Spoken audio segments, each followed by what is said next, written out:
president is to protect America.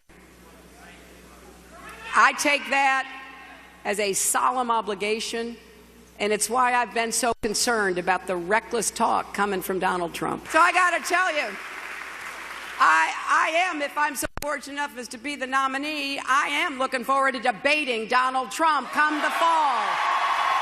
Be careful what you wish for. Hillary Clinton getting ahead of herself. She says she's looking forward to debating Donald Trump, but she keeps losing to her Democratic 74-year-old curmudgeon senator from Vermont, Bernie Sanders. Here with reaction, Fox News contributor Tucker Carlson, Fox News legal analyst Peter Johnson Jr.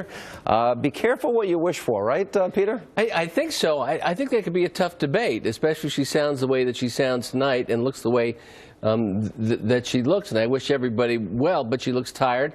And so when Donald Trump says that she lacks the vigor and the ability to go forward, when you see her in a setting like that, you say, God, you know, what's happening? And now Bernie Sanders is saying, well, I've gotten 45% of these pledged delegates. I'm probably going to go on, perhaps, to win in California. Yeah.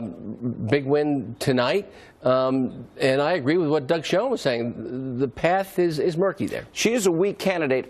Tucker, I'm not sure if you were listening to John McLaughlin, who pointed out in the 3 swing states that we were showing the poll numbers for, Ohio, Florida, Pennsylvania, that Trump wins on the economy, she wins on foreign policy, but a few strategically placed ads in those swing states about Benghazi, about the email server, and you hammer that home, you can drive those numbers down pretty quick, right?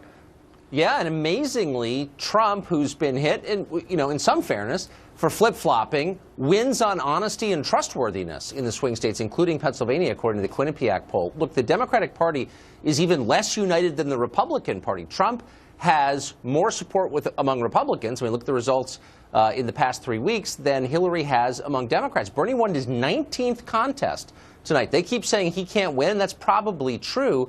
But why is he getting 30,000 people coming to his rallies as he did yesterday? Because he's leading a movement. So what does that mean exactly? It means Hillary's going to have to give him something profound, not just tinkering with the Democratic platform in Philadelphia, but what is he going to have to give her in order to get his blessing at that convention? I mean, I think it could totally distort her campaign, what she has to give up to him.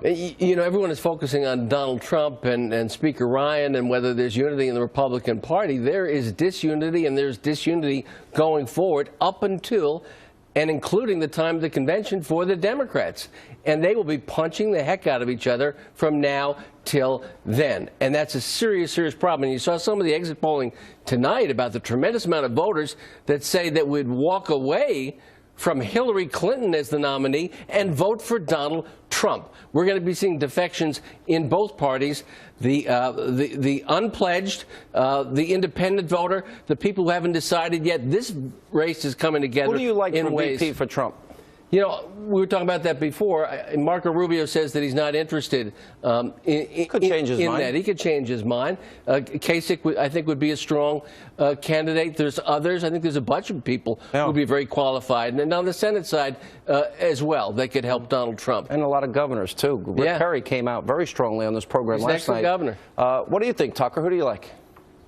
I don't know. As I've said to you before, we talked about it. I mean, I think he probably would be better off picking a woman, not because that would necessarily win a lot of female voters, but because I think he's got a more natural rapport with women. He's less competitive with them. I think he's better on stage with women. But can I say one thing about the problems that Hillary's having? Nobody ever says this. You often hear people say Trump has this terrible problem with women, and there is a problem in some polls. He has a problem with Hispanic voters. Yes, that's true. Hillary Clinton has a bigger problem with male voters than Trump has with female voters. She has a bigger problem with white voters than you've seen any Democrat have in a long time. Barack Obama won 39% of white voters in 2012. I'd be surprised if she got to that number. So I know it's unfashionable to say so, but Hillary has a massive sex and ethnicity problem, too. She has an honest and trustworthy problem. She has a likability problem. She's not liked by a lot of people, and she's a horrible, if I'm charitable, mediocre candidate at best, in my opinion. I think it's going to be an uphill battle for her, I hope.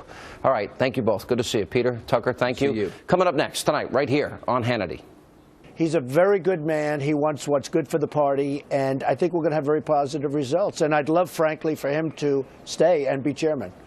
Donald Trump gets ready for a sit-down with Speaker Paul Ryan on Thursday. So can the GOP finally be unified? Is it necessary to win in November? We'll check in with Charles Hurt, Dr. Gina Loudon, and much more straight ahead.